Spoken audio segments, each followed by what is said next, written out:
Iniciar la grabación.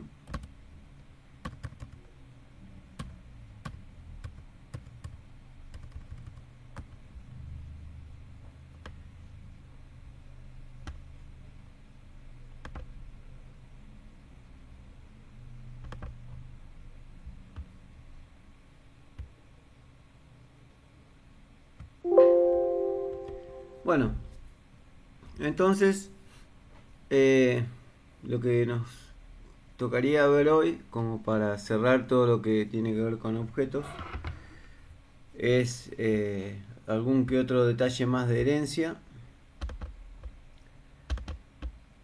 eh, sobreescritura, concepto de sobreescritura y polimorfismo.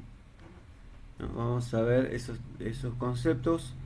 Vamos a ver qué potencialidad le dan a la programación con objetos y obviamente en qué consiste.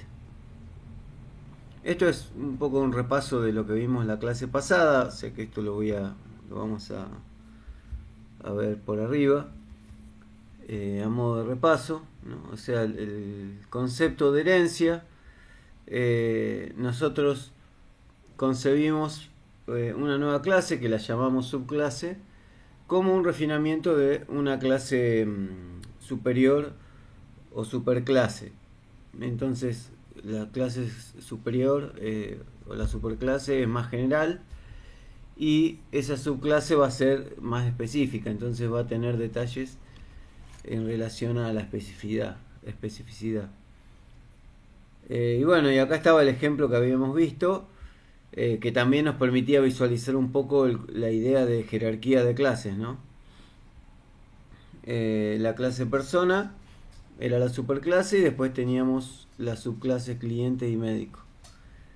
Así que bueno, la, la idea era un poco ver eso, ¿no? La característica de herencia, que las subclases a su vez pueden tener nuevos atributos adicionales a los de la superclase y lo mismo con el tema del comportamiento, ¿no? De los métodos heredados. Pueden tener métodos que se heredan y nuevos métodos diferentes a los heredados. Vimos los ejemplos con animales, ¿no? Animal era como la superclase y después teníamos como subclase mamífero y a su vez subclase de mamífero teníamos a perro. Esto formaría un árbol de una jerarquía de clases. Y lo mismo con vehículo, ¿no? Vehículo sería, digamos, algo más general, y después tendríamos una subclase que sería automóvil y dentro de lo que es automóvil una subclase que es utilitaria. Y después vimos dos conceptos. Uno tenía que ver con la herencia simple o múltiple y rápidamente se podía visualizar de esta manera, ¿no? La herencia simple es cuando la subclase hereda de una superclase y la herencia múltiple es cuando una subclase hereda de más de una superclase, ¿no? Como se ve acá en este ejemplo. Entonces la idea también es ver un poco algún ejemplo de la herencia múltiple. Bueno, respecto a la programación usando herencia, digamos aplicando el concepto de herencia, nosotros habíamos dicho que se programa por extensión. ¿Qué significa esto? Que la subclase va a heredar los métodos de la superclase y no es necesario volver a especificar todos los métodos nuevamente, ¿no? Porque ya están especificados en la superclase. ¿Está bien? Entonces simplemente lo que se está haciendo es reutilizar lo que ya se especificó en la superclase. Así que bueno, a eso se le llama, digamos, extensión del código existente. Habíamos visto no, este es nuevo, este todavía no lo vimos. Para la herencia múltiple, que es lo que vamos a ver ahora. Entonces podemos definir relaciones de herencia múltiple de más de una clase, ¿verdad? Entonces en este ejemplo tenemos una superclase que se llama terrestre, otra superclase que se llama acuático, ¿no? Fíjense que terrestre tiene un método que se llama desplazar y que muestra este mensaje en pantalla. Y acuático tiene un método que también se llama igual, desplazar, y muestra este mensaje, ¿no? Uno dice el animal anda y el otro el animal nada. ¿Está bien? Y vamos a definir una subclase que la llamamos cocodrilo. Y fíjense cómo hacemos que cocodrilo herede las dos superclases. Entre paréntesis ponemos el nombre de la primera clase, que es terrestre, de la primera superclase, y separado por coma el de la segunda superclase, que es acuático. ¿Está bien? Luego definimos el constructor, ¿no? En el constructor vamos a tener atributos que son propios de la clase cocodrilo, y a su vez vamos a incluir los atributos de la clase terrestre de esta manera, ¿no? Ponemos el nombre de la clase, punto, y llamamos al constructor de terrestre. Y lo mismo hacemos con acuático. Nombre de la clase, punto, y referenciamos al constructor de la clase acuático. Bien, y el atributo propio de cocodrilo sería origen, ¿no? Que hace referencia al lugar de origen.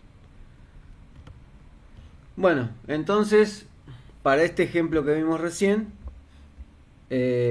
podemos crear una instancia que la llamamos C, una instancia de la clase cocodrilo, ¿no? Y como vimos, cocodrilo necesita que le pasemos un parámetro que es justamente el parámetro del lugar. ¿Está bien? Entonces, como parámetro le vamos a pasar Florida, y de esa manera nosotros creamos una instancia de cocodrilo llamada C, cuyo lugar geográfico es Florida. Y después podemos, por ejemplo, llamar a un método de los métodos que posee cocodrilo, ¿no? Entonces ponemos c.desplazar y estamos ejecutando el método desplazar de la clase cocodrilo. ¿Está bien? Pero si nos fijamos, desplazar está heredado en cocodrilo, ¿verdad? Lo está heredando.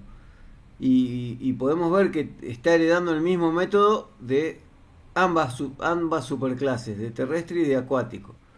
Entonces lo que nosotros nos preguntamos es, bueno, ¿cuál de los dos métodos es el que se va a ejecutar si nosotros lo llamamos desde la instancia que creamos de cocodrilo, de la clase cocodrilo? En este caso, cuando el método existe en ambas superclases, o sea, tenemos el mismo método en ambas superclases, el método que se va a ejecutar es el que está en la clase que se indicó más a la izquierda dentro de la implementación de la clase cocodrilo. ¿Está bien? Entonces ese es el método que va a prevalecer siempre que ambas superclases tengan el mismo método. Así que bueno, acá como podemos ver, al ejecutar el método, el mensaje que vemos es el animal anda. Si volvemos a la implementación, vemos que el animal anda corresponde a la clase terrestre, y la clase terrestre es la primera que indicamos de izquierda a derecha cuando implementamos la clase cocodrilo. ¿Se entiende? Entonces, si tenemos dos superclases, o sea, estamos heredando métodos de dos superclases que tienen el mismo nombre, el que se va a ejecutar cuando se instancie la clase cocodrilo va a ser el método procedente de la clase que le pasamos primero a cocodrilo. Bien, Así que bueno, eso sería en pocas palabras, digamos, lo que es importante tener en cuenta cuando tenemos una herencia múltiple con métodos similares, métodos que tienen el mismo nombre. Y bueno, el problema que tiene la herencia múltiple es ese, ¿verdad? No, si tenemos más de una superclase con los mismos atributos o métodos, entonces la subclase solamente va a poder heredar uno de esos métodos. Y el que va a prevalecer es el de la clase que se está heredando, que fue indicada a la izquierda, ¿no? La primera que fue indicada al momento de implementar la herencia. ¿Está bien? Entonces, esa es la que va a tener prioridad y es la que se va a terminar ejecutando en, en este caso, en la clase cocodrilo y específicamente en la instancia C que se generó como un objeto de la clase cocodrilo. Bueno, respecto al constructor, como vimos previamente, este es el constructor para el ejemplo cocodrilo. Este es el constructor que se implementa para este ejemplo, ¿verdad? Entonces este constructor va a invocar primero a los constructores de sus superclases, es lo que les decía.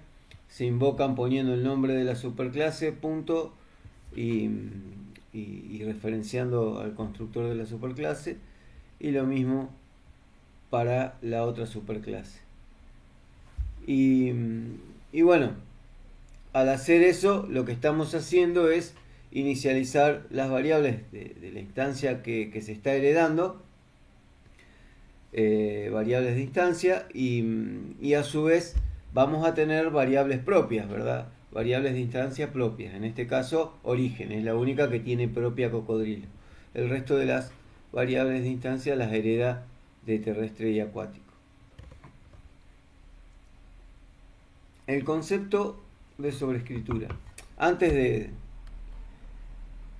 de avanzar con sobrescritura, vamos a Colab. Aquí estamos.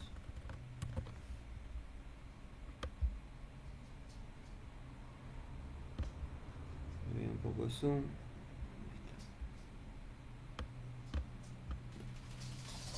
Voy a agregar el mouse porque si no va a ser lo mismo de siempre.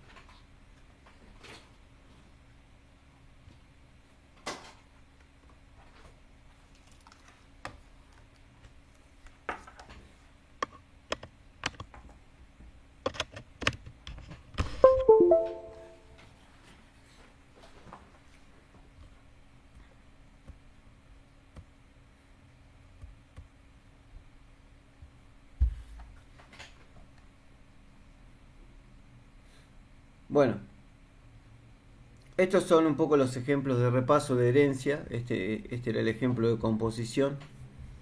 No lo voy a volver a ejecutar porque ya lo vimos en la clase pasada. Acá simplemente recordarles que para la composición, fíjense, teníamos la clase punto que simplemente tenía como atributos los puntos de coordenadas de x e y. Y después la clase figura geométrica, y la forma de implementar la composición era al atributo centro de figura geométrica le asignamos, digamos, la clase punto con los atributos de punto. Entonces de esa forma estamos armando una composición entre la clase punto y la clase figura geométrica. Así que bueno, ese era el ejemplo, y habíamos visto que le asignamos a figura geométrica le asignamos las coordenadas x e y después podíamos obtener, mostrar en pantalla lo que devuelve alguno de los métodos, ¿no? Por ejemplo, el método getX. Esta nueva guión bajo figura sería una instancia de la clase figura geométrica. Bueno, de dueño y mascota también, este era el otro ejemplo que vimos. Acá lo que habíamos visto es que teníamos la clase dueño, teníamos varios métodos que correspondían a dueño, teníamos la clase mascota, estos eran los atributos de mascota, y estos los métodos de mascota. Y lo que habíamos visto es que nosotros creamos una instancia de mascota, que la llamamos más, ¿no? La instancia de la clase mascota, con estos parámetros. Y después, cuando creamos la instancia de la clase dueño y la llamamos persona,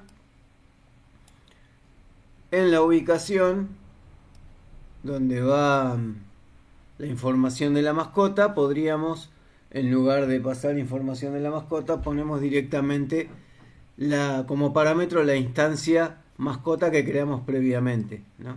Entonces, lo que va a suceder es que aquí vamos a tener toda la información de la mascota. Después habíamos visto cómo ir, digamos, llamando a los distintos métodos de la instancia persona. Cuando queríamos ejecutar el método getMascota, poníamos persona.getMascota. Ahora, si queríamos mostrar información de la mascota que está dentro de la instancia más, entonces poníamos la instancia persona.getMascota, que es el método que me permite, digamos, acceder a la información de la mascota, punto getNombre, que es un método de, digamos, de la clase mascota que me va a permitir obtener el nombre de la mascota, ¿no?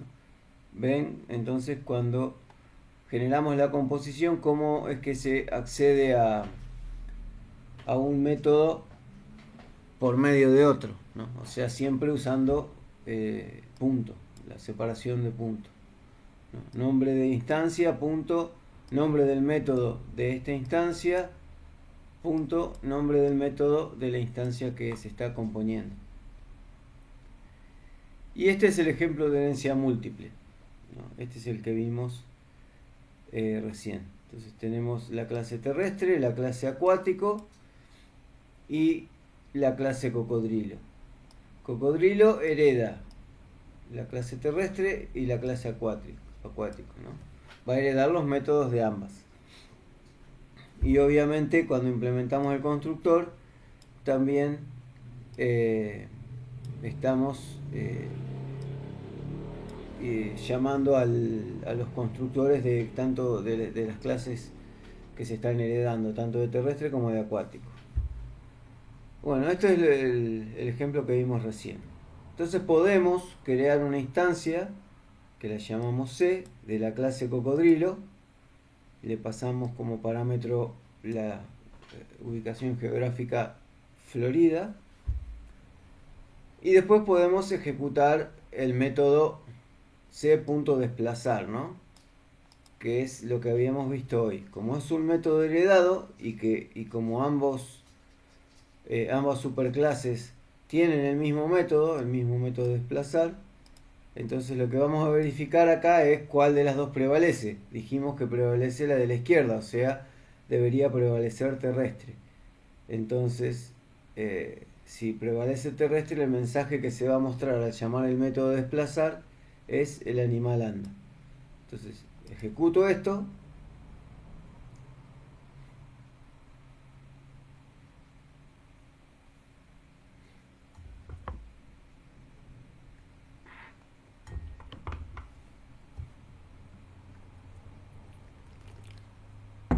Ahí se ejecutó. Y cuando veo el resultado de la ejecución, me muestra el animal anda. Efectivamente, el método que prevalece es el de la instancia que está a la izquierda, que se indicó primero al implementar la herencia. Bien, Y ahora lo que puedo hacer es comentar el método de terrestre para mostrar que si el único método que tenemos, que se llama desplazar, está en acuático, al ejecutar el método en la instancia de cocodrilo, se va a mostrar, se va a ejecutar el método de acuático, ¿saben? De la clase acuático. Entonces acá podemos comentar esto.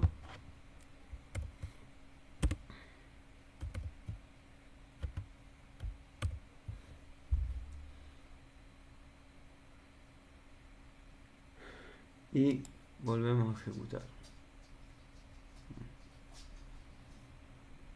En la línea 5 algo me...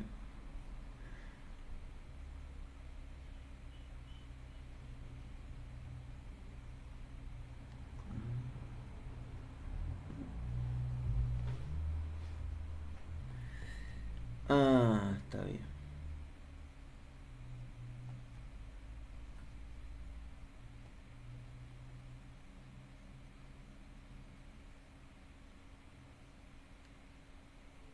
Línea 5.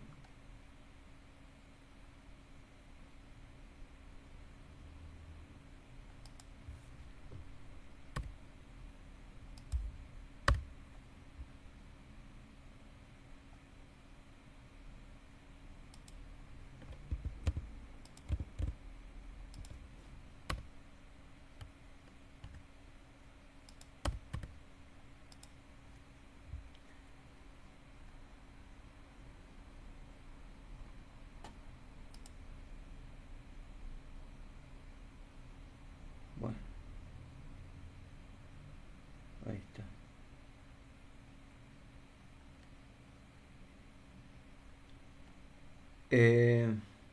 Bien, bueno, es bastante sencillo, digamos, no hay mucho más que para mostrar.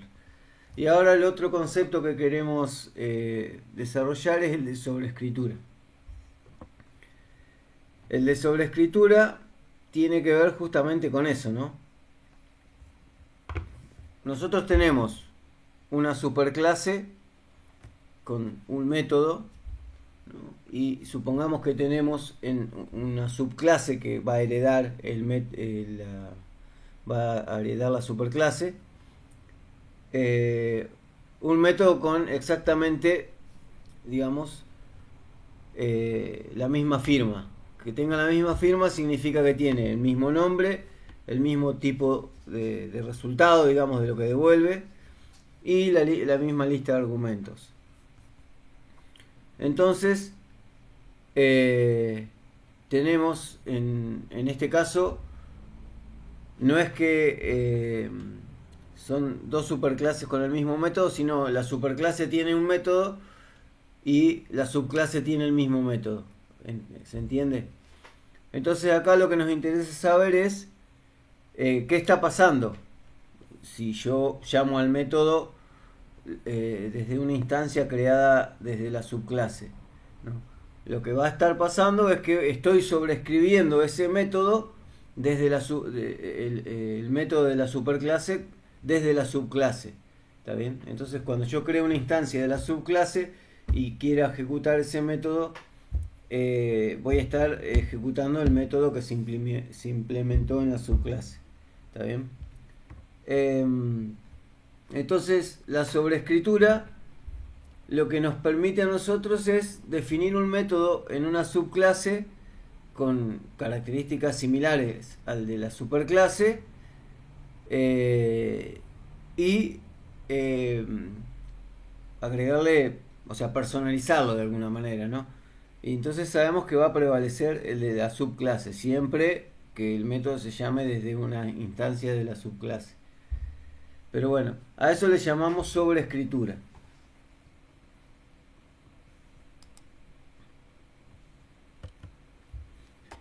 Bueno, entonces acá tenemos un ejemplo, clase A, que tiene su constructor y tiene el atributo X igual a 1. tiene un método llamado M1 y este método M1 muestra en pantalla M1 de A, ¿no? O sea, muestra un mensaje que hace referencia a que se está ejecutando el método 1 de la clase A. Y después tenemos la clase B. Pueden ver que la clase B tiene entre paréntesis la A, o sea que está heredando la superclase A. Este método tiene su constructor, referencia utilizando super al constructor de la clase A, de la clase heredada, y a su vez tiene el atributo i igual 1, ¿no? O sea, tiene un atributo propio de la clase B. Y tiene la clase B tiene definido también el método M1, solo que la diferencia es que acá M1 muestra el mensaje M1 de B, ¿no? Pero es el mismo nombre que el método que fue definido en la clase A. Lo que podemos hacer acá es crear un objeto de la clase B, ¿no? Que lo llamamos C, y luego ejecutar el método M1 de la instancia C, ¿no? Del objeto C que fue creado previamente. Si hacemos esto, lo que se va a mostrar en pantalla, como se indica acá, es M1 de B, o sea, estamos pisando el método de la superclase A con un método similar que fue definido en la subclase B. ¿Está bien? Entonces, este es el que va a prevalecer.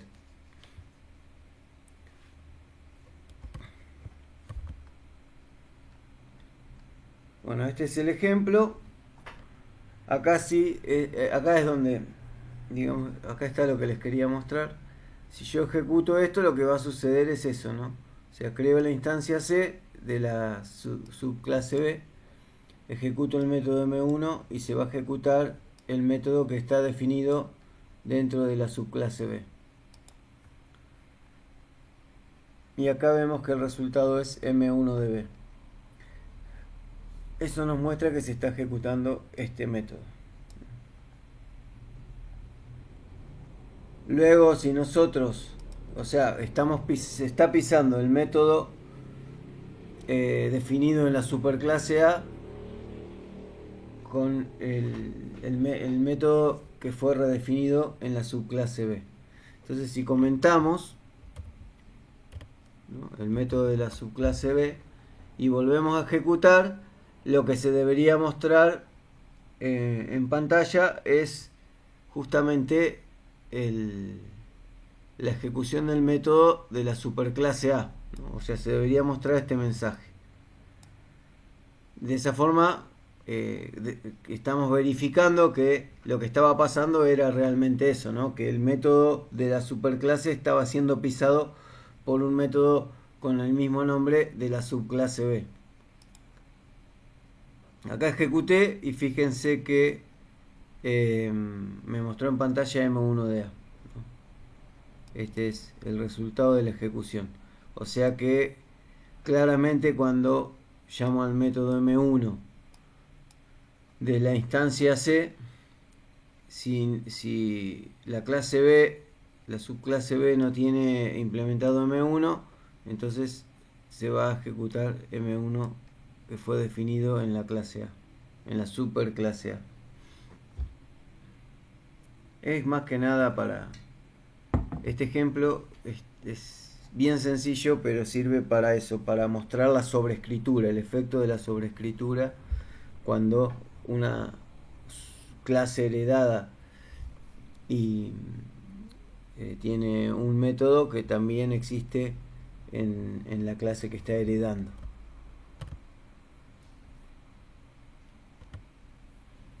Así que bueno, entonces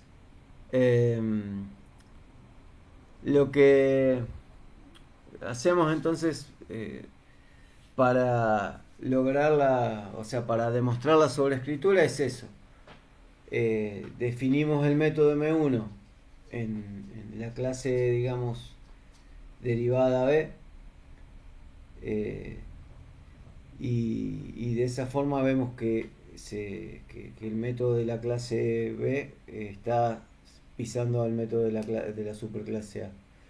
Y esto es lo que se conoce como método overriding. ¿Está bien?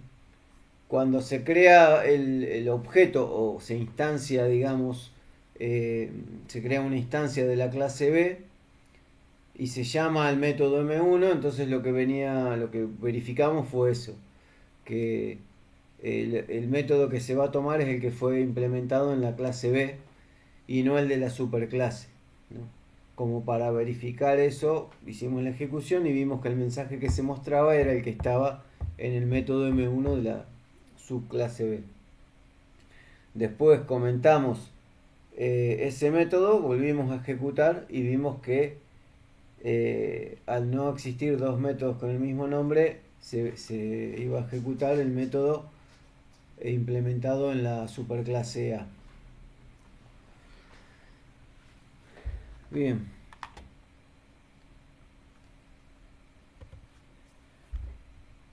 Polimorfismo. Ahora lo que sigue es el concepto de polimorfismo.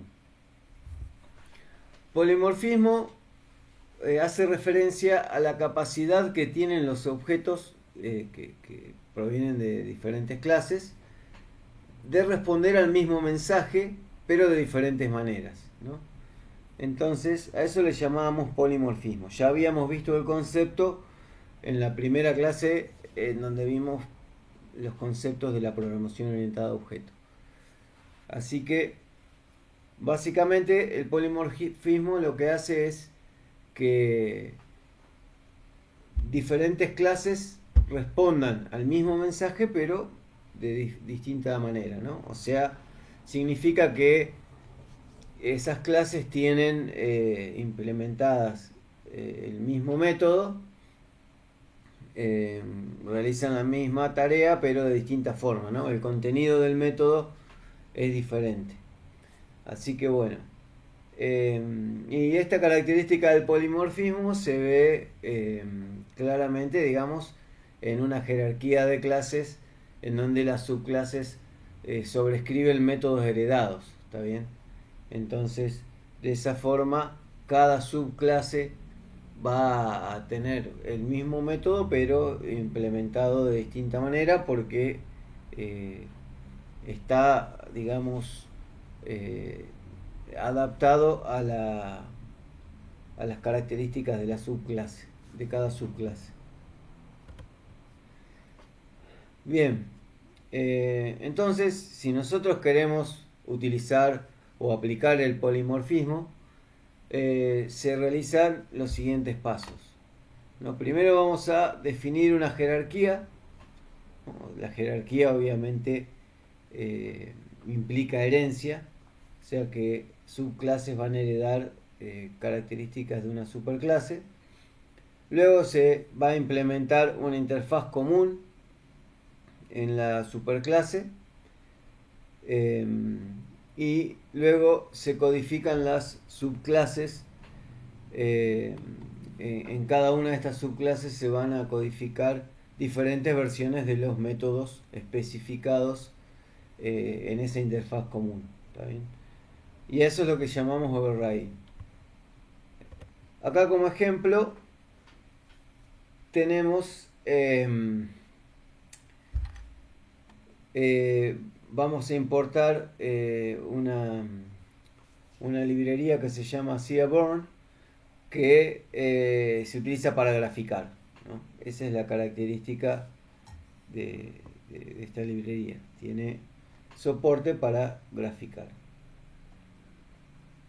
Y la importamos como SB. Entonces, siempre que pongamos SB, punto y el nombre de un método, es porque estamos llamando a un método que fue definido dentro de esta librería, que son todos métodos que se usan para graficar. Luego definimos la clase gráfico, y dentro de gráfico definimos un método llamado dibujar. Este método va a tener dos parámetros, datos y color. Después, fíjense que el contenido del método no tiene nada, o sea, es el método que tiene el nombre y los parámetros nada más, pero no tiene código que se ejecute dentro del método, internamente en el método. Después tenemos la clase dispersión categórica. Esta clase va a heredar la superclase gráfico. Fíjense que le estamos pasando la clase anterior llamada gráfico. Va a tener también implementado el método dibujar, ¿no? Acá podemos ver que dibujar en esta clase recibe el parámetro datos solamente, y dentro del método dibujar vamos a agregar esta línea de código, ¿no? Que lo que estamos haciendo es llamar al método catplot de la librería Seaborn, ¿no? Nosotros la importamos como SB.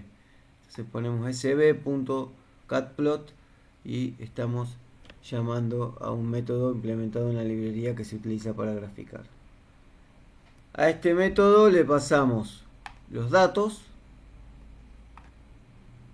luego le pasamos un nombre para la coordenada, para el eje horizontal, un nombre para el eje vertical y un color. El color va a ser el color de la gráfica, ¿no? Y de esa forma vamos a poder realizar el tipo de datos que está diseñado o implementado en el método catplot.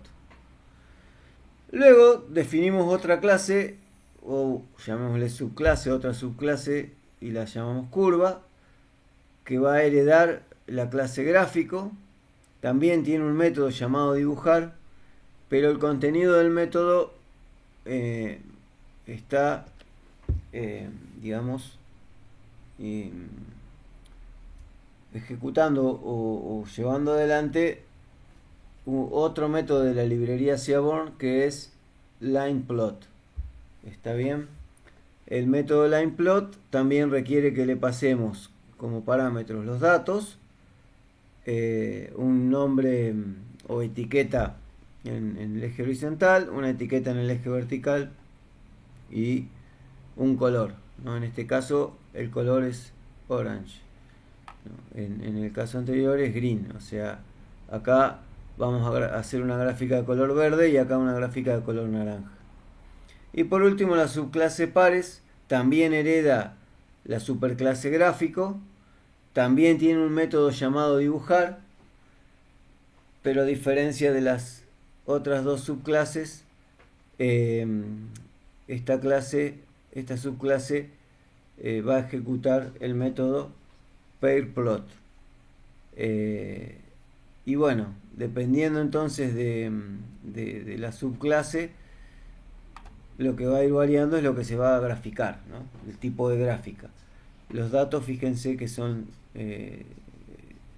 van a ser los mismos, va a cambiar la forma de la gráfica. Bien. Profe, Sí.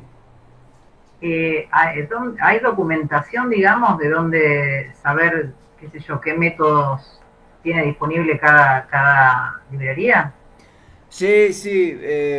Ustedes pueden buscar, de hecho, lo más sencillo es, no sé, o lo ponen en el buscador, ponen Seaborn, métodos de Seaborn y los va a derivar o sea, les va a mostrar distintas páginas en donde tienen la descripción de todos los métodos que se disponen de Seaborn.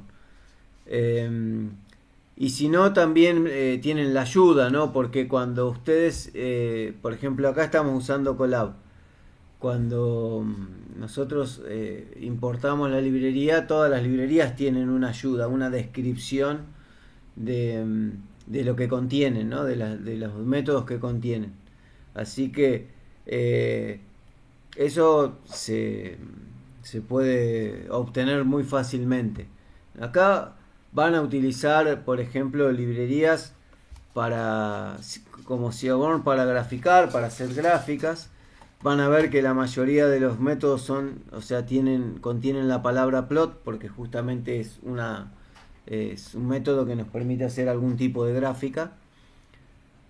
Después van a usar algunas librerías para hacer operaciones matemáticas, librerías para hacer, bueno, para implementar algunos de los algoritmos de inteligencia artificial, los más comunes. Y para cada librería lo que se usa es import. Import, nombre de la librería y con qué nombre quieren utilizarla o referenciarla dentro de su programa, ¿no? En este caso, para no utilizar todo el nombre completo, ponemos SB y cada vez que ponemos SB estamos referenciando esta librería. Pero bueno, sí, tienen, estas son dentro de lo que es Python, son librerías muy comunes y muy utilizadas, así que van a encontrar un montón de información. Lo único que tienen que hacer es poner el nombre y buscar y enseguida van a encontrar varias fuentes para ver, digamos, los detalles. Esta, como es para graficar, es bastante sencilla. Entonces acá cuando ejecutemos esto vamos a ver el tipo de gráfica y ahí vamos a entender, este método me permite hacer este tipo de gráfica, este otro método me permite hacer este otro tipo, ¿no? Más que nada porque por lo general los nombres de los métodos están en inglés y por ahí hay palabras que no son tan comunes para el que maneja medianamente inglés, ¿no? Cuando las palabras son técnicas, por ahí es más difícil interpretar a qué está haciendo referencia ese nombre. Así que, bueno, entonces son tres tipos de gráficas lo que estamos implementando en cada una de las, o sea, es el mismo método, pero está implementado en distintas clases, ¿no? Y cada una de estas tres clases están heredando el método de la superclase gráfico. Solo que, como vimos, lo que estamos haciendo es una sobreescritura, ¿no? ¿Por qué? Porque la subclase lo que hace es reemplazar el método definido en la superclase por la definición que se hizo dentro de la subclase. Bien, y esto, bueno, acá podemos, acá les comenté, digamos, las tres subclases, pero lo que podemos hacer es para, digamos, verificar o ver con claridad el concepto de polimorfismo, hacemos también la carga de un dataset que también está disponible en Seaborn. Es un dataset típico que se utiliza para hacer gráficas de manera, o sea, a modo de ejemplo. Y el método dataset, al pasarle diamonds, lo que estamos haciendo es cargando en la variable datos el dataset o el conjunto de datos diamonds que está implementado en Seaborn, en la librería Seaborn. Entonces eso lo voy a tener en datos. De esa forma tengo un conjunto de datos que ya está implementado en la librería, ¿no? Entonces, pero bueno, me sirve a mí para probar el concepto de polimorfismo. Entonces, en la variable datos tengo todos los datos. El siguiente paso sería, bueno, acá armo una lista en donde cada elemento de la lista va a contener el nombre de cada una de las clases y luego implemento un bucle for que vaya recorriendo la lista gráficos y en cada ejecución del for lo que voy a estar haciendo es, fíjense que gráfico lo que va a contener es curva, ¿no? En la primera el nombre curva en la primera ejecución de for, en la segunda pares y en la tercera dispersión categórica. Y lo que estoy haciendo dentro del for es el contenido de gráfico punto dibujar y entre paréntesis le paso los datos. O sea, estoy llamando al método dibujar para la primera iteración de la clase curva, para la segunda de la clase pares y para la tercera de la clase dispersión categórica. Entonces en este for ejecuto el mismo método pero de diferentes clases. ¿Está bien? Con los mismos datos, porque le estoy pasando los datos que fueron cargados en la variable datos. Y eso lo podemos ver a modo de ejemplo acá en Colab. Este es, digamos, acá están las clases, gráfico, dispersión categórica, curva y pares. Ejecuto esto como para, digamos, implementar las clases. Y por último, primero vamos a cargar en la variable datos el dataset Diamonds. ¿Podríamos ver cómo se ve los datos, profe? Para entender cómo está hecha la tabla. Sí, de hecho cuando grafiquemos lo vamos a ver, pero si no podemos poner un print y le ponemos dentro de print, le ponemos la variable datos y nos va a imprimir, ¿no? Obviamente nos va a imprimir algo, ¿cómo es que se llama? Nos va a imprimir algo desordenado, digamos, o tal como está dentro del dataset. Pero sí, eso se puede ver. Ahora lo hacemos. Vemos primero las gráficas, que nos va a permitir entender, digamos, un poco qué datos hay o qué características tienen los datos, y después, si quieren, imprimimos el contenido de datos. Y acá está lo que les mostré hoy, la lista con las tres clases y el bucle for que va en cada iteración va a ejecutar el método dibujar de cada una de estas tres clases. Esto lo ejecuté, me falta esto.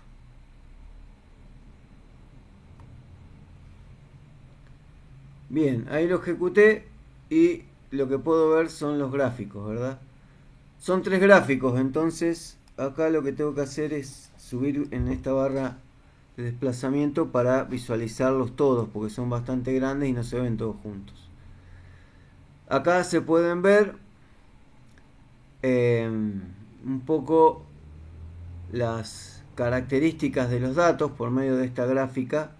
Esta es una gráfica, digamos, de tipo curva, digamos, una gráfica que va mostrando para los distintos valores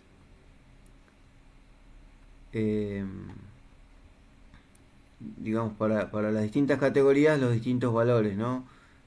Es lo que se ve en esta gráfica. Esta era la gráfica justamente que se llamaba Orange, la que es curva, la del método curva, que por el orden es correcto, porque lo primero que ejecutamos es el método curva dentro del bucle for. Después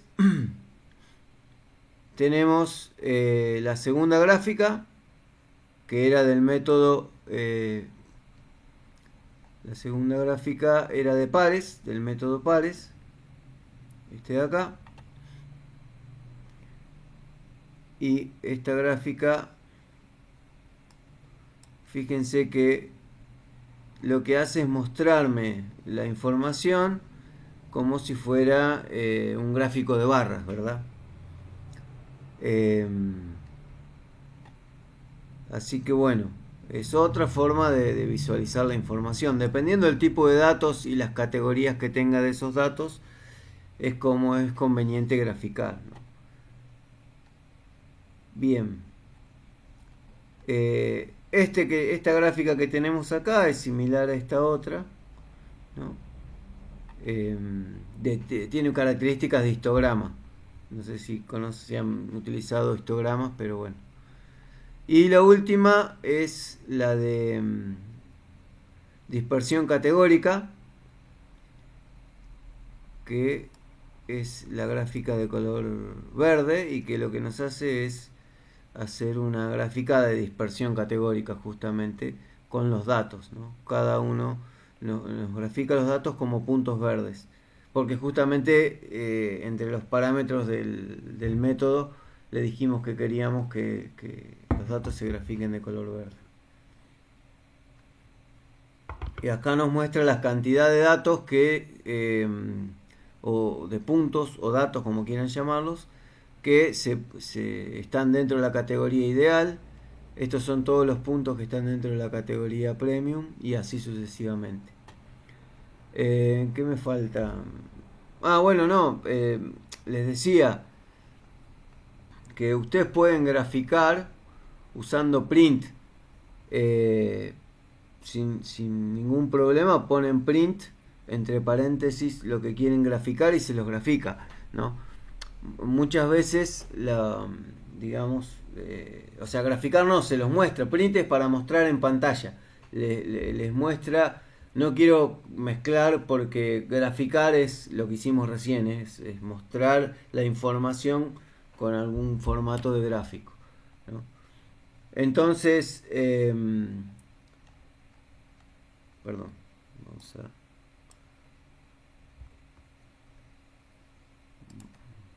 acá ponemos print estos datos. Vieron que cuando yo pongo print automáticamente me intuye, digamos, tiene como un predictor esta herramienta. Presionando la tecla Tab pueden aceptar eso que les está, digamos, queriendo completar, si es que coincide con lo que ustedes están queriendo poner, ¿verdad?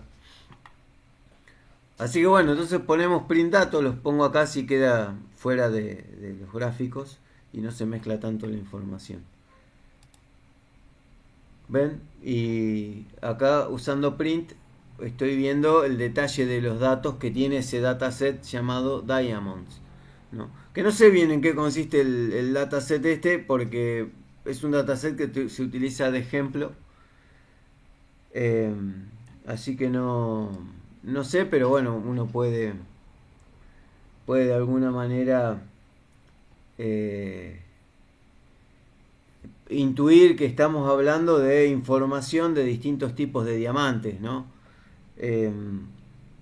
Con distintas calidades.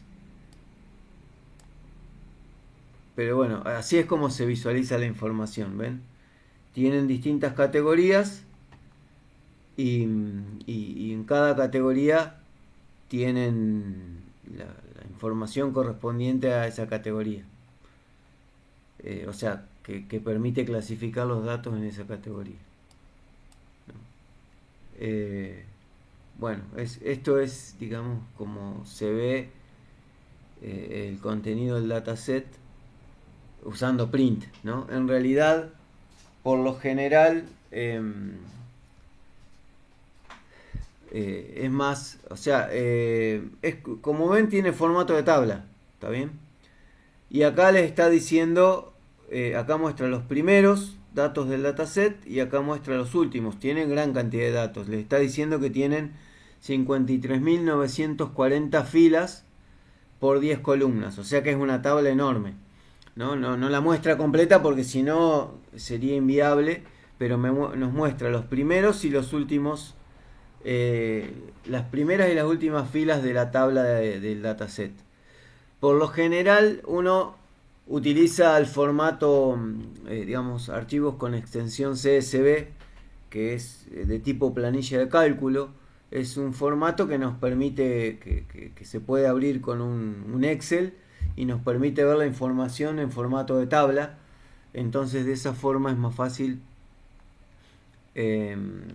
hacer un análisis de los datos, por lo menos un análisis visual. Después el tema de hacer gráficas es para hacer un análisis un poco más macro, ¿no? De los datos. El hecho de graficar nos permite ver características de los datos a grandes rasgos. O sea, cuántos, en este caso,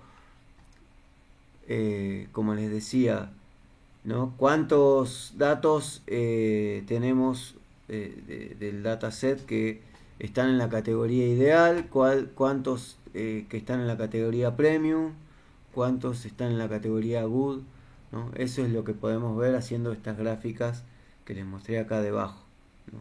Principalmente la dispersión categórica que graficamos acá lo último.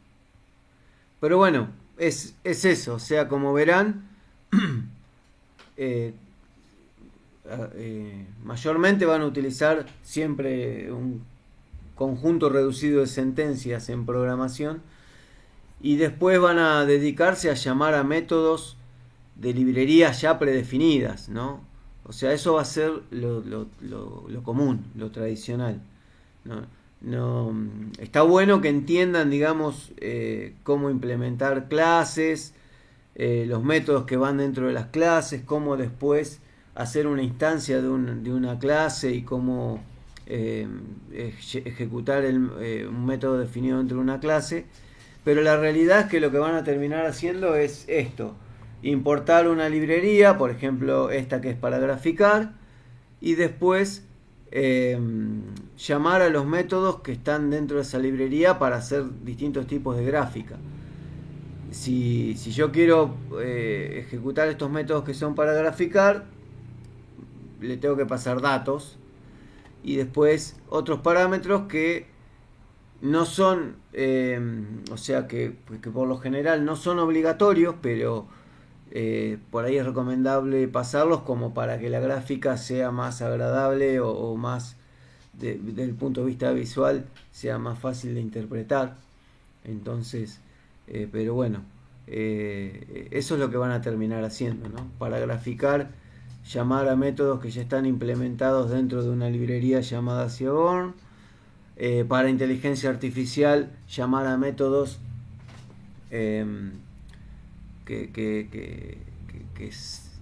contienen los algoritmos de inteligencia artificial más comunes. Entonces van a llamar a un método linear regression, que es para hacer regresión lineal. Es uno de los métodos más comunes. De hecho, ese lo van a ver en detalle en estadística, en el curso que sigue.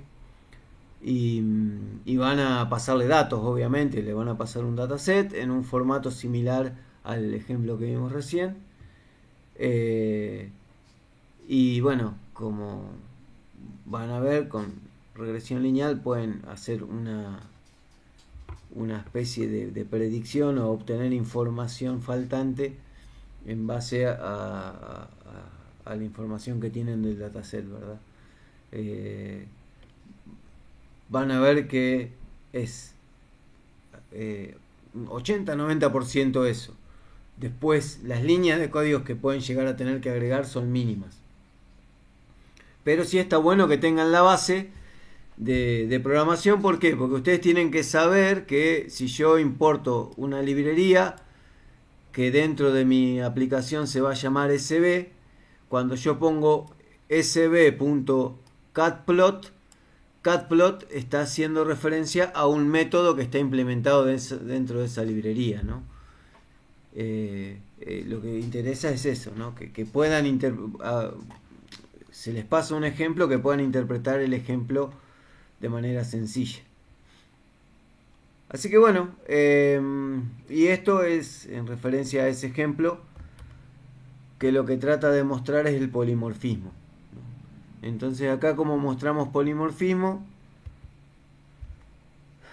en la superclase gráfico teníamos el método dibujar, en las subclases dispersión categórica, curva y pares, redefinimos ese método.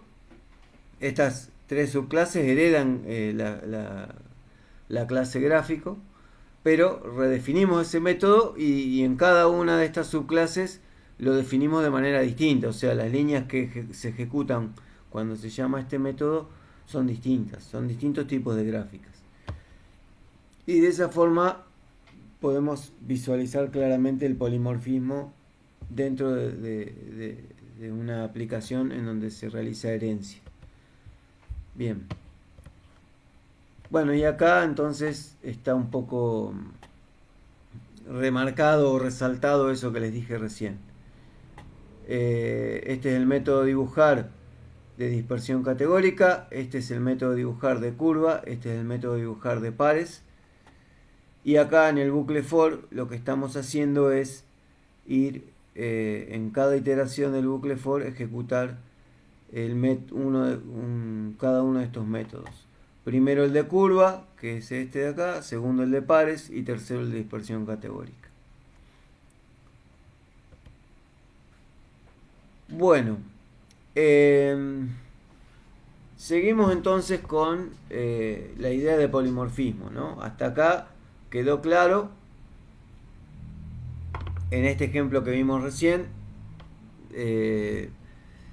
se vio, digamos, en demasía, digamos, la característica de polimorfismo, porque teníamos tres subclases diferentes. Cuando llamamos al mismo método, pero de cada una de estas subclases, veíamos que con los mismos datos se mostraba una gráfica diferente. Entonces, esa es una forma de determinar que en cada subclase se está haciendo una sobreescritura del método que fue heredado de la superclase. ¿Está bien? Bien. Bueno, lo último que queda son ejercicios, ¿verdad? Que este ya lo vimos la clase pasada. Acá lo único que mi objetivo, digamos, es que partiendo de este programa de ejemplo que ya vimos la clase pasada, que es en donde se definía la clase perro que hereda mascota y la clase gato que también hereda mascota, hereda la superclase mascota,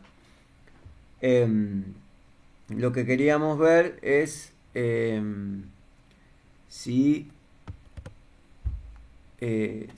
hay algún método que pueda ser polimórfico, ¿verdad? Esto está bueno que lo traten de analizar ustedes, ¿no? Pero ver si hay algún método que pueda ser polimórfico, ¿no? Entonces, ¿qué tenemos que ver?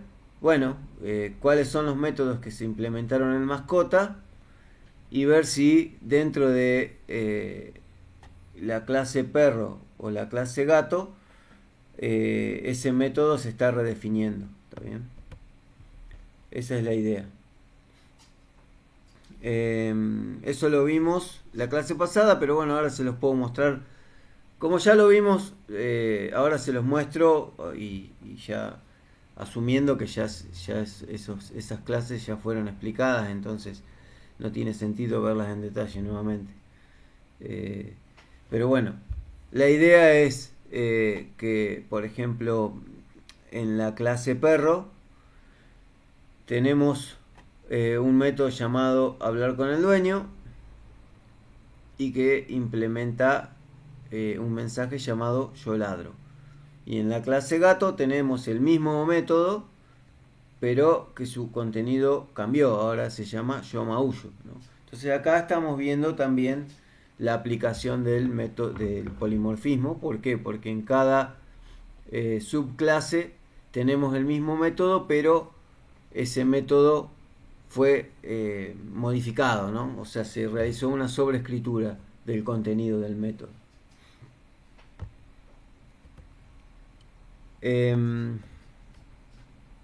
Esto está acá, lo volví a agregar en la clase 7. ¿O no lo agregué? Creo que sí, lo agregué al principio. A ver, déjenme ver. Ah, sí, acá, me quedó al principio, ¿ven? Esto lo había pasado por alto, pero me quedó acá. Entonces teníamos clase dueño y clase mascota. Ah, no, este es el de dueño y mascota. Este es el repaso de la clase pasada. Acá habíamos simplemente mostrado el ejemplo de cómo, digamos, se puede de una clase, digamos, pasar otra clase como parámetro para que esté accesible la información. Perdón, desde una instancia, que es la instancia persona, recibir como parámetro la instancia de otra clase, ¿no? Que en este caso es la instancia más de la clase mascota. Era otra la aplicación. No. Entonces no está, no lo tienen en Colab, pero no importa porque lo tienen, esto está en el proyecto de Colab de la clase 6. Así que esto analícenlo ustedes en el proyecto de Colab de la clase 6, ¿no? O sea, lo que tienen que ver acá es si se aplica el concepto de polimorfismo, ¿no? Teniendo una superclase que se llama mascota y después teniendo la clase perro y la clase gato, y en ambas clases un método común que se llama hablar con el dueño. Así que eso se los dejo como para que lo analicen ustedes en el ejemplo de la clase pasada. Después, como ejercicio 2, la idea era justamente mostrar digamos esa característica de polimorfismo creando instancias de estos métodos, ¿no? Entonces el ejemplo 2 también lo tienen disponible en el proyecto de Colab de la clase pasada.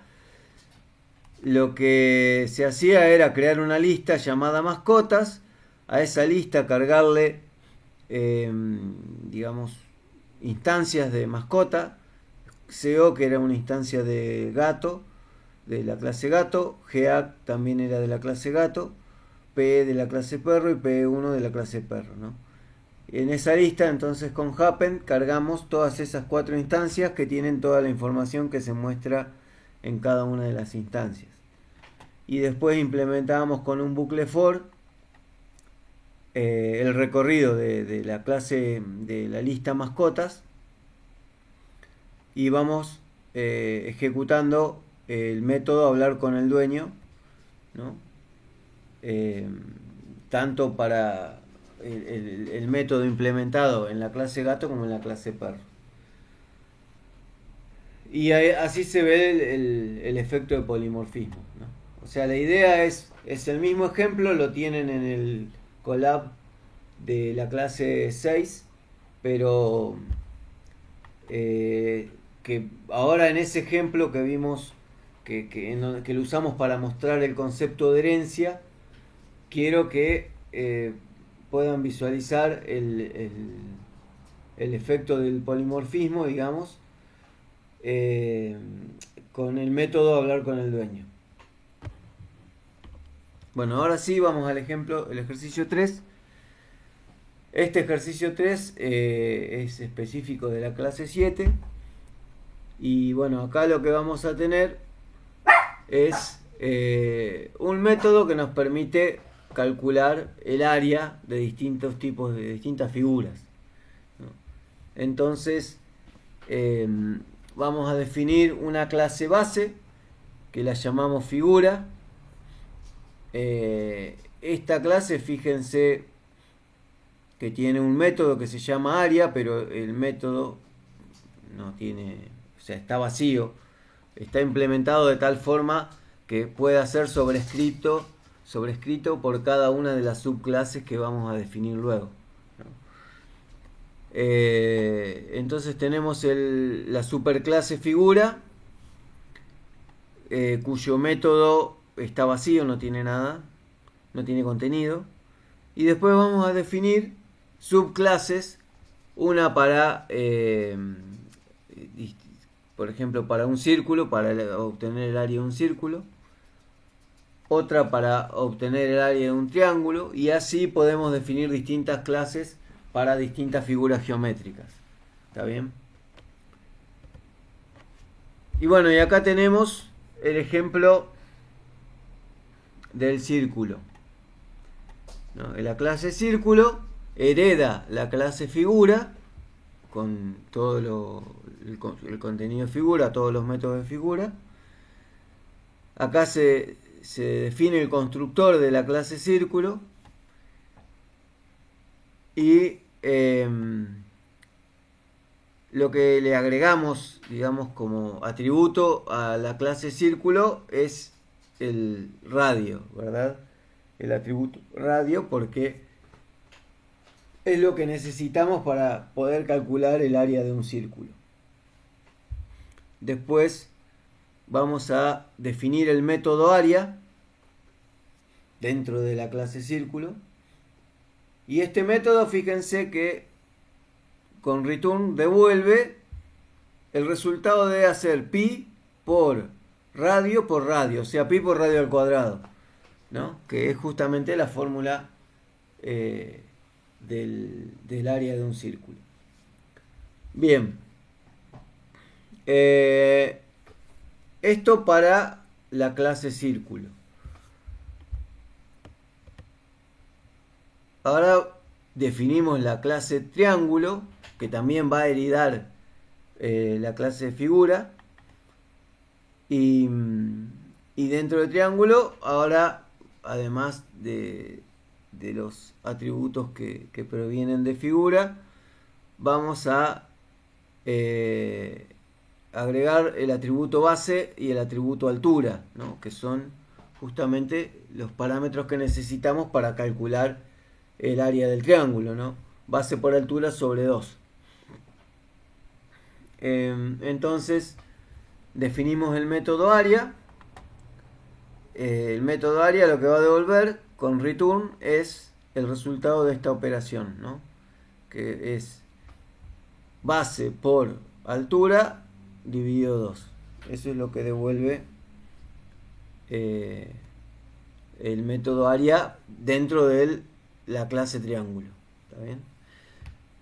Acá nosotros definimos dos subclases. Ustedes, si quieren, como para ejercitar, podrían definir una clase rectángulo, una clase paralelogramo, o sea, una clase rombo, o sea, ir definiendo distintas clases de figuras geométricas e internamente un método que se llame área y que calcule el área de esas figuras geométricas.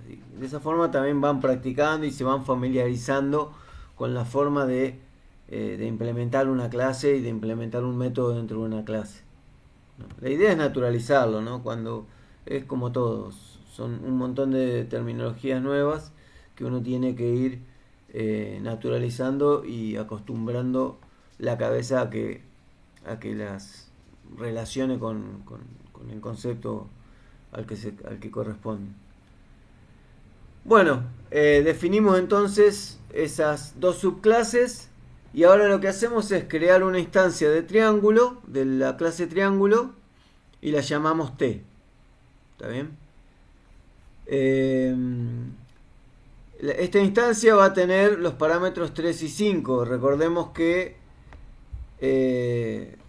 acá para el triángulo el primero corresponde a la base y el segundo a la altura, ¿no? 3 es la base, 5 la altura.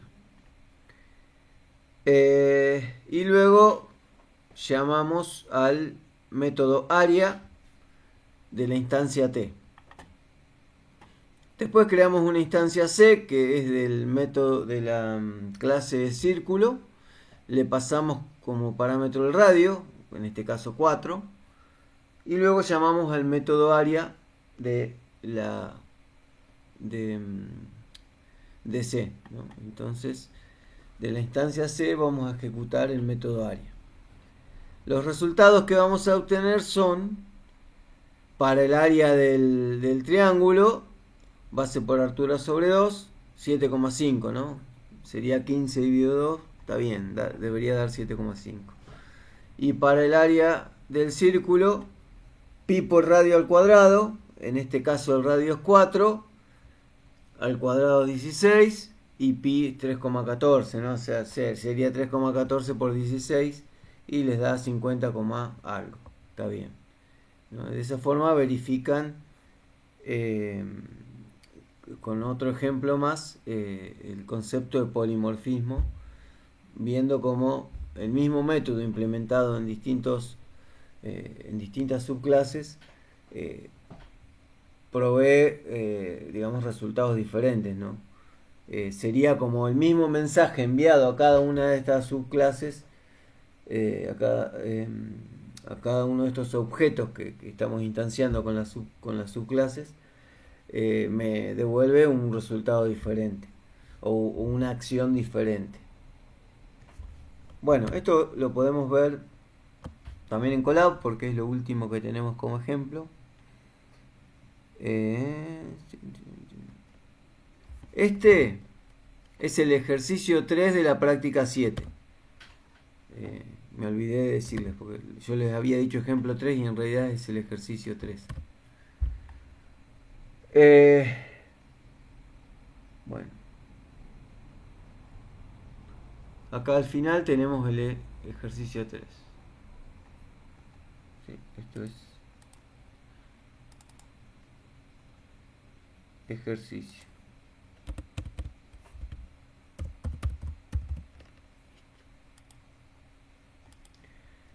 Bien, entonces dijimos, la clase figura, define el método área, pero está vacío, no tiene nada. O sea, esto se hace normalmente porque cuando tenemos una clase superior y varias subclases que van a redefinir el método área, entonces no tiene sentido agregar contenido al método área de figura porque sabemos que después en cada subclase va a ser redefinido o se va a sobreescribir. Fíjense esto. Acá estamos importando la librería Math, que es la librería matemática. Y de la librería matemática estamos importando la definición de pi. ¿Está bien? Después pueden también investigar, ya que vimos la de Seaborn para graficar. Pueden investigar los métodos que tiene la librería Math, que va a tener un montón, pero van a ver que son métodos para hacer operaciones matemáticas, ¿verdad? Para implementar algoritmos matemáticos. Pero bueno, son distintas librerías que son muy comunes en todo lo que es ciencia de datos y que, digamos, son moneda corriente, o sea, para cualquier aplicación algún método de estas librerías van a utilizar. Entonces acá importamos pi, el método pi, para después poder utilizarlo en los métodos que definimos dentro de la clase círculo. Así que bueno, acá definimos el cálculo de área en función de pi y del producto con el radio, el cálculo de la clase triángulo y el método de área definido para el cálculo del área del triángulo. Esto lo ejecuto. Fíjense que usar las comillas, yo les había mostrado el uso de numeral para hacer comentarios. Bueno, también se pueden hacer comentarios extensos usando las comillas, ¿no? Así como se ve acá. Triple comilla al inicio y triple comilla al final, y acá pueden poner todo el texto que quieran y va a quedar como comentario. Bueno, entonces ahí ejecuté, ya implementé las clases y ahora podemos instanciar, ¿no? Creo la instancia de la clase triángulo y ejecuto el método para el cálculo del área. Y ahí obtengo 7,5. Lo mismo para el círculo. Y ahora obtengo 50,26. Después también pueden jugar con estos valores. Supónganse radio 3. Ejecuto y voy a obtener el área 28,27. ¿Está bien? Bueno, hasta acá. No, en realidad es el ejemplo 3. El ejercicio 3 está acá debajo. ¿Ven? Ahí me hice lío yo. Eso lo tengo que... En realidad esto estaba bien, era el ejemplo.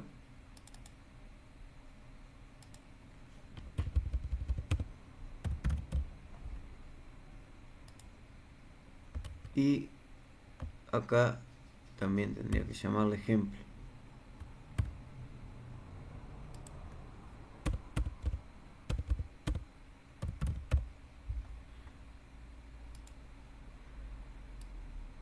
Más que nada para que no se confunda un ejemplo de teoría con un ejercicio de la práctica. Ejemplo, ejemplo, ejemplo.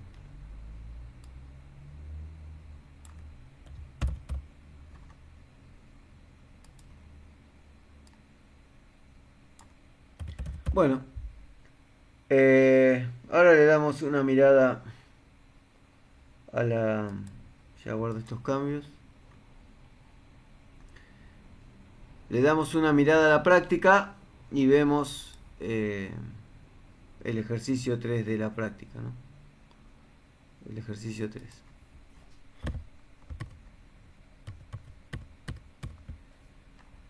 Esta es la práctica 7. En la práctica 7 el objetivo es justamente aplicar polimorfismo.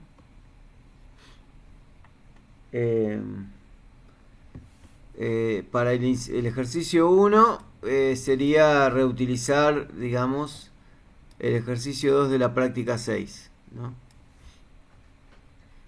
Lo que se está pidiendo es en el ejercicio 2 de la práctica 6, o sea que ya se resolvió en la práctica 6, agregar en las clases definidas en este ejercicio 2, agregar un método llamado imprimir datos, que sea un método polimórfico. Significa que en una subclase va a mostrar determinada información y en la otra subclase el mismo método va a mostrar otra información diferente.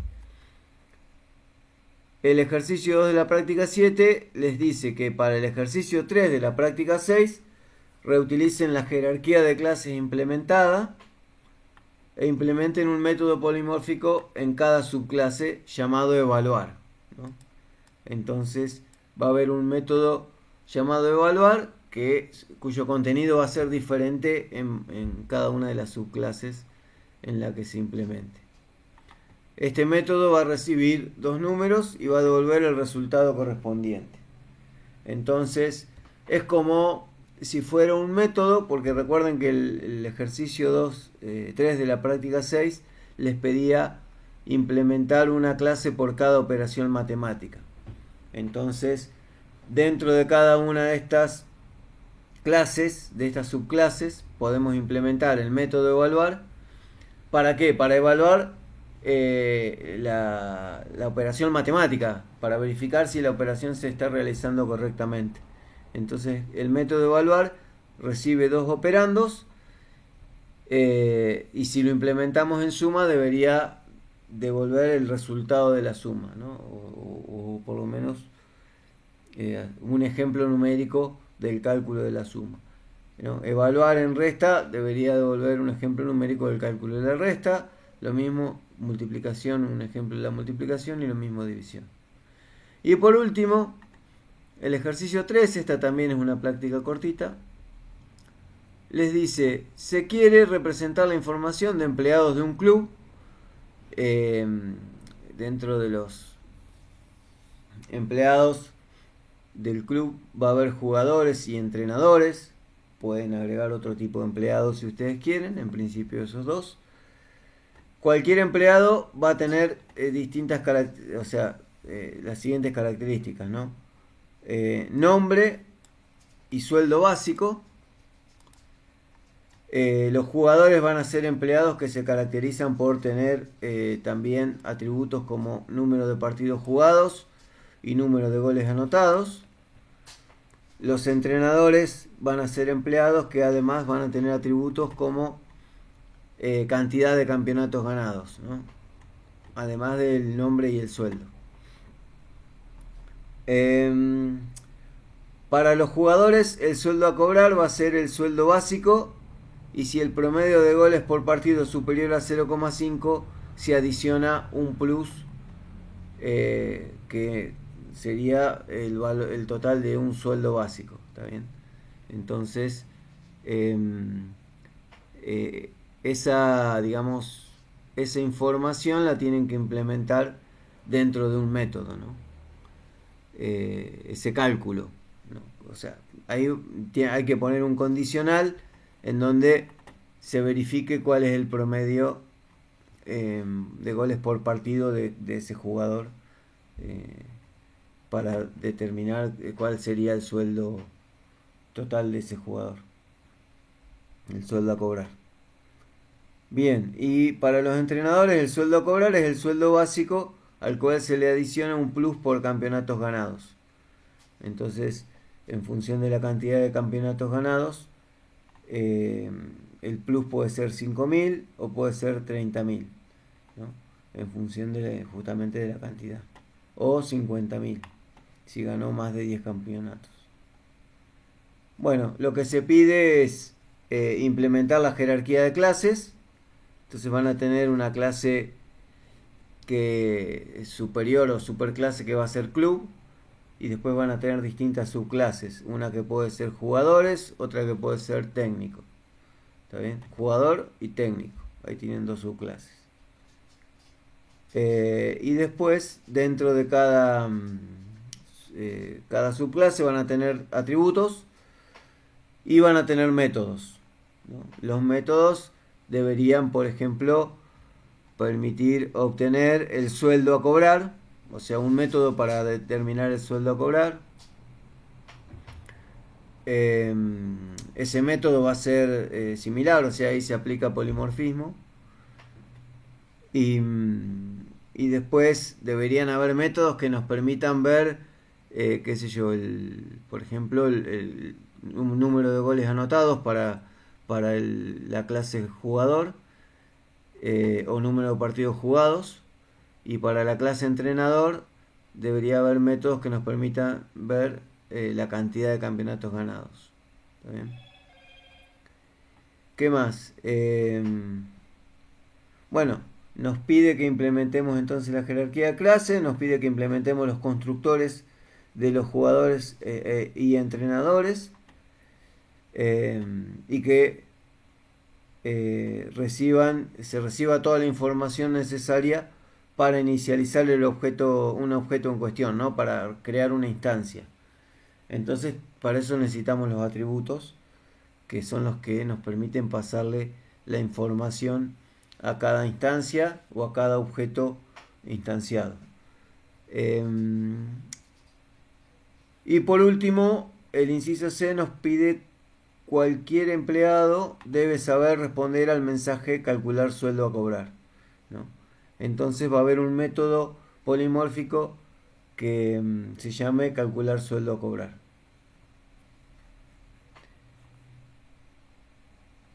Y bueno, nada más. Acá yo les había agregado un detalle, pero lo saqué, así que después esto se los voy a borrar. Igual ahora vamos a ver una resolución parcial del ejercicio 3 y se va a entender mejor todo esto que les estamos pidiendo acá, ¿verdad? El 3 es como es el más distinto, digamos, el 1 y el 2 es continuación de la práctica 6, entonces esos deberían salir fácil. Y el 3, como es el más nuevo, digamos, el más diferente de los 3 ejercicios que tienen en la práctica 7, lo vamos a plantear acá. Así que bueno, bien, en base a lo que pide el enunciado, entonces definimos, bueno, una clase empleado, en este caso, esta sería la superclase. Empleado tiene atributo nombre y atributo sueldo base. ¿Está bien? Y aparte tiene métodos definidos como getNombre, que me permite obtener el nombre del empleado, y getSueldoBase, que me permite obtener el sueldo base del empleado. También me permite setNombre, este método me permite asignarle un nombre al empleado, y setSueldoBase me permite asignar un sueldo base al atributo sueldo base.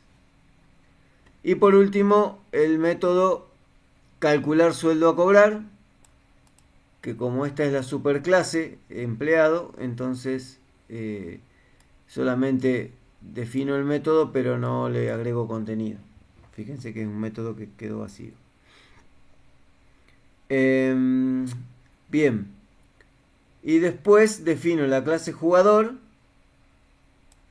que va a heredar empleado, va a heredar todo lo de la clase empleado.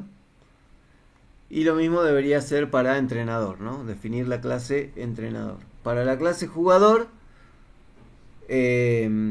además de los atributos nombre y sueldo base, dijimos que necesitábamos cantidad de partidos jugados y cantidad de goles. ¿Está bien? Eso lo implementamos en el constructor. Vamos a heredar entonces el constructor de la superclase, que es justamente la clase empleado. Y en este constructor heredamos los atributos nombre y sueldo base. Y después los atributos propios del jugador van a ser partidos y goles. Dentro del jugador vamos a tener los métodos getPartidos para obtener la cantidad de partidos, getGoles para obtener la cantidad de goles, setPartidos para asignar la cantidad de partidos y setGoles para asignar la cantidad de goles. Y por último, calcular sueldo a cobrar, ¿no? Acá calcular sueldo a cobrar, en realidad lo que está haciendo es obtener el sueldo base, ¿no? O sea, estamos devolviendo el sueldo base. Acá habría que agregar el código necesario, o sea, un condicional que evalúe la cantidad de goles del jugador en cuestión, y en función de la cantidad de goles haga el cálculo real del sueldo a cobrar, ¿no? Recordemos que en el enunciado, o sea, les queda como para ampliar ustedes ese detalle, ¿no? En calcular sueldo a cobrar, acá además del sueldo base, tiene que haber una condición que les permita sumar al sueldo base un porcentaje en base a la cantidad de goles, ¿no? Sería esto de acá, ¿no? Si el promedio, no era la cantidad, era el promedio de goles por partido. O sea que tienen que calcular el promedio de goles por partido. O sea, el cociente entre cantidad de partidos y cantidad de goles. Entonces, calculan eso, y si el cociente S les da superior a 0,5, se adiciona un plus, ¿no? O sea, se le suma un sueldo al sueldo base, o se duplica el sueldo base, como quieran verlo. Claro. Bien, entonces este es este ejemplo. Después lo tienen que completar ustedes, y de paso agreguen la clase técnico, ¿no? Porque acá solamente pusimos la subclase jugador. Bien, entonces veamos cómo podríamos crear una instancia de jugador y verificar, digamos, un poco la funcionalidad. Acá, por ejemplo, creo una instancia de la clase jugador, la llamo Messi, y le paso los siguientes atributos, los siguientes parámetros. Primero iba el nombre, luego iba el sueldo base, luego la cantidad de partidos jugados y la cantidad de goles convertidos.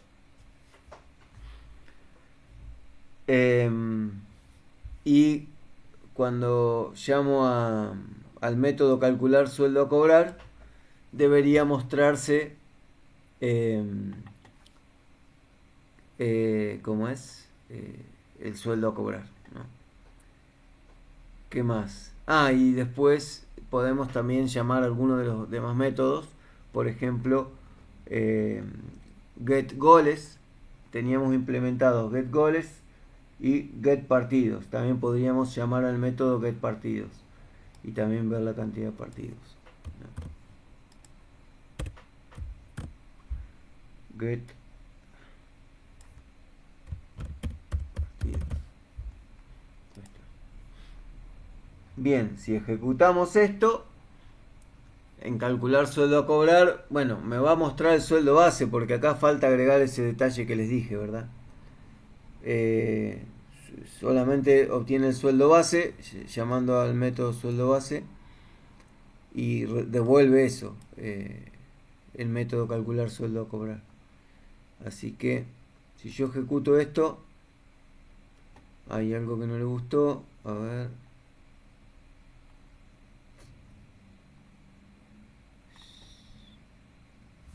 Perdón.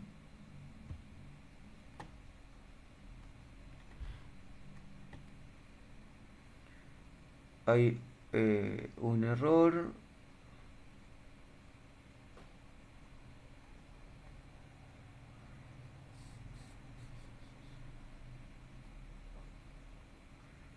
Ah, jugador. A ver. Sí, se llama jugador.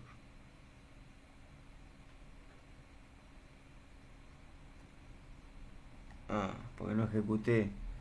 Claro, me faltó ejecutar la implementación de las clases. Por eso tiro error. Eso es algo que habitualmente pasa cuando se habla demasiado sobre los ejemplos y no se ejecuta. Ahora sí. Ahora implementé la clase jugador y acá puedo instanciarla. Ahí la instancio. Bien. Entonces primero me muestra, calcula el sueldo a cobrar. Que bueno, acá le puse unos millones como... Obviamente esto está en dólares, ¿no? Get goles me devuelve la cantidad de goles convertidos por el jugador y get partidos la cantidad de partidos jugados. Lo que le faltaría a ustedes como para cumplir con el enunciado, yo se los pongo así, digamos, a modo, digamos, de pseudocódigo, después ustedes lo implementan en el formato correcto, ¿verdad? Lo que nos estaría faltando es justamente eso, es antes de retornar sueldo, poner un condicional, un if, ¿no? En ese if deberíamos ver si el promedio de goles es mayor a 0,5. ¿Está bien? Sería eso lo que estaría faltando. Entonces podríamos... Acá, si quieren, pueden calcular el promedio de goles antes, previamente, como para...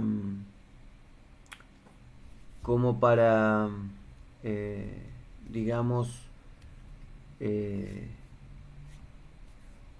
que quede todo separado, sino por lo menos para los que están aprendiendo a programar. Después pueden compactar todo en una misma línea de código que no va a estar tan legible, pero les va a permitir implementar un código eficiente, ¿no? Entonces lo que deberían hacer acá es, no sé, llamémosle a la variable prom goles.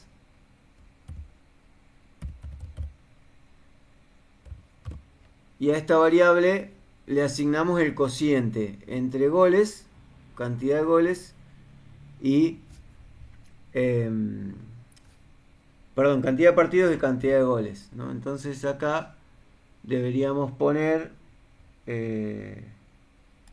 directamente podemos llamar a get partidos dividido get goles. ¿Está bien? Perdón, no se copió.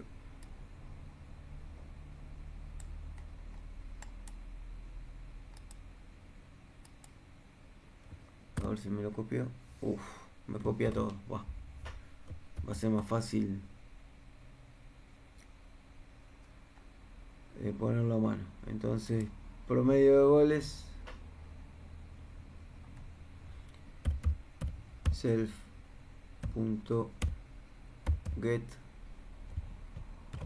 partidos dividido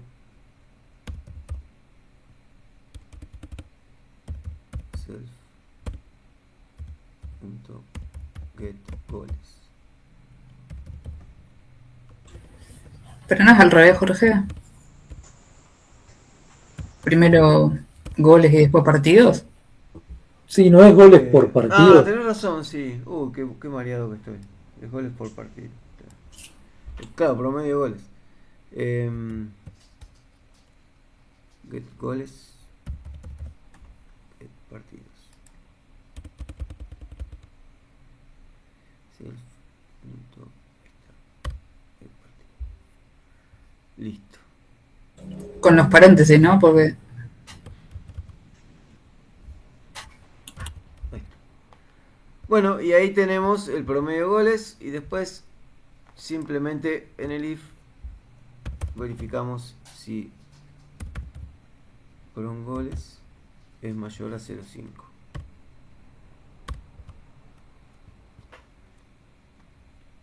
Mayor a 0,5, sueldo igual. No, sueldo igual. Acá podemos poner sueldo por 2 o sueldo más sueldo, porque es un sueldo base. Ahí está.